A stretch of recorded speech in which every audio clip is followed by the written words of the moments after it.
Really kind of learning from my experiences and trying to pay attention to other people's. Hopefully I can avoid some of the mistakes that were made, you know, but it's tough, you know, you got to take it one day at a time. And right. I thank God every day that I've really been able to grow up and see things now. I mean, what are you looking first at a woman? Face. And then? Backyard area. Good. Have you been successful with women? Yeah, I always did okay.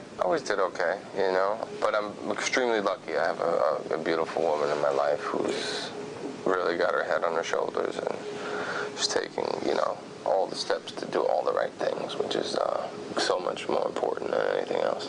What is the type of woman who turns you on? The only type of woman that turns me on is the mother of my child. Of my children, excuse me. How did you meet Ria? We met through a mutual friend. I was like, wow, she's extremely beautiful. I was very lucky that I was able to ask her out, and we went out. Did she know who you were? Yeah, I think she knew who I was. But yeah, I don't know if that mattered. Very difficult.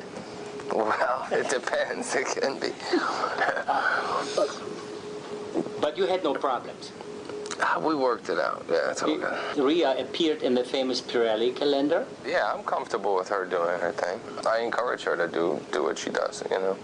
She's shy, you know, but yeah, I'd be proud. Why not? How did you persuade her to become pregnant? We both wanted to have a child.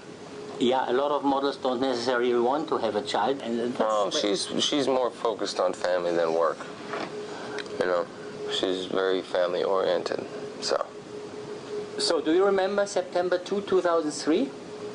September 2. 4 o'clock in the morning? Yeah. Have you been at her side? Yeah, I was there both times. I cut the cord, everything.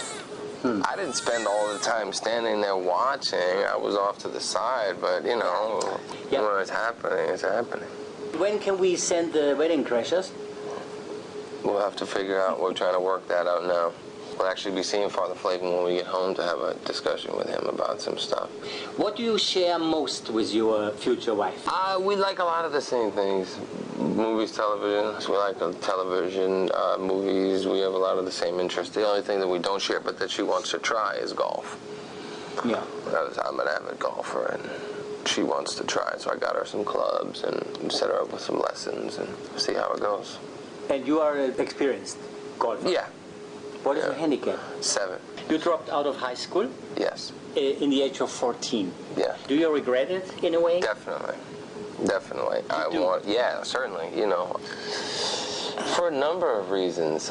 You know, I was pretty good in school until I just got distracted with life in the neighborhood and in the street, and I didn't get a chance to play sports, which I really wanted to. That's what I wanted to do more than anything. I dreamed of being an athlete. And I never really went to a school where I could play and go on to college. And nobody I even knew, certainly nobody from my family, had ever gone to college. So it seemed to be a bit of a waste of time. At the time, I thought that, because, you know, I could only get, you know, a job doing so much with a high school diploma or not having a high school diploma.